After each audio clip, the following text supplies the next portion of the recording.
A child walks up to an ice cream stand with $1 in their hand. The sign says, $3. Last summer, it was $1. The child looks at the dollar, then at the ice cream, then back at the dollar. Nothing about the dollar changed. Nothing about the ice cream changed. But somehow, the dollar buys less ice cream than it used to. This is inflation. But here's the question nobody asks. Where do the other $2 go? Let's find out. Inflation is when your money buys less than it used to. Your grocery cart gets smaller even though you spend the same amount. Your rent goes up, but your apartment stays the same. Your savings sit in the bank, and every year they're worth a little less. But here's what's strange. The money is still there. The numbers in your account haven't changed. So what happened? Imagine money as water, and the economy as a pool. When everything is balanced, the water level stays steady. But something happened to the pool. And once you see it, you'll understand why your ice cream costs $3 now. Imagine the economy is a pool. The water is all the money in circulation. And floating on the surface are all the things you can buy. Ice cream, houses, cars, everything. When the water level is steady, everything floats at a certain height. $1 can reach the ice cream. $10,000 can reach a used car. The water holds everything at the right level. But then something happens.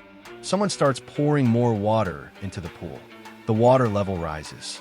And when the water rises, everything floating on the surface rises with it. The ice cream floats higher. The house floats higher.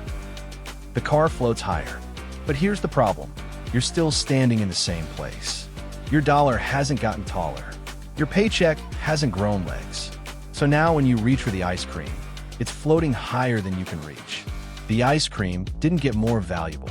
The water just lifted it away from you. This is inflation, not because things got better, but because someone added more water to the pool. So who's pouring the water? In most countries, there's a building called the central bank. Inside, people sit at desks making decisions. One of those decisions is how much money should exist. And when they decide the economy needs more money, they turn a valve. Not a real valve, but the effect is the same. More money flows into the pool. More water. The level rises. And everything starts floating higher. Here's what this looks like over time. In 2020, the pool was at one level. You could reach most things with the money you had. By 2024, the pool is much fuller. The same objects are floating, but higher. Your dollar didn't shrink. The water rose. And unless your paycheck rose with the water, everything floats just a little bit out of reach.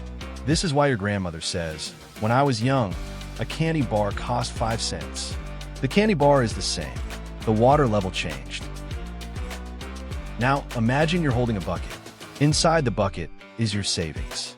$1,000. You worked for it. You saved it. It's yours. But there's something you can't see. There's a small hole in the bottom of the bucket. Not a hole that loses dollars. A hole that loses value. Year 1. Your $1,000 can buy 100 ice creams. The number in your bank account says 1,000. Nothing's changed. But year 5, the pool's water level has risen. Ice cream floats higher now. Your $1,000 can only buy 85 ice creams. Year 10, the water has risen even more. Your $1,000 buys 70 ice creams. The bucket still says $1,000. But the hole has been leaking value the entire time. Not because you spent it, because the water rose and your bucket stayed still. This is why people say money loses value over time. The numbers don't change. The reach does. But sometimes the water doesn't just rise. It floods. When too much money gets poured into the pool too quickly, the water level shoots up. Everything floats higher, faster. Prices double, then triple. Then they stop making sense entirely. There are places in history where this happened.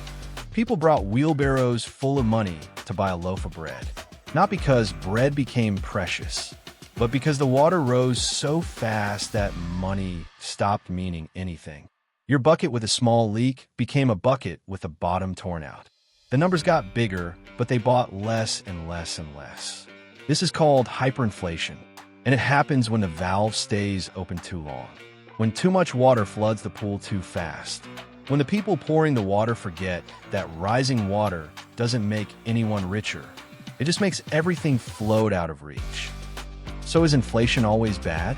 Not exactly. A little bit of rising water is normal. Healthy even, because if the water never rises, the pool can stagnate. The key is that everyone's platform should rise with the water. If wages go up as prices go up, you stay at the same height. You can still reach the ice cream. The problem isn't that the water rises. The problem is when your platform stays still while the water rises around you. When the ice cream floats higher, but your arm stays the same length. That's when inflation hurts. When the pool rises, but you don't.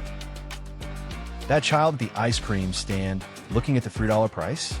The question isn't just, why did ice cream get more expensive? The question is, did the child get $3 instead of $1? If yes, nothing changed.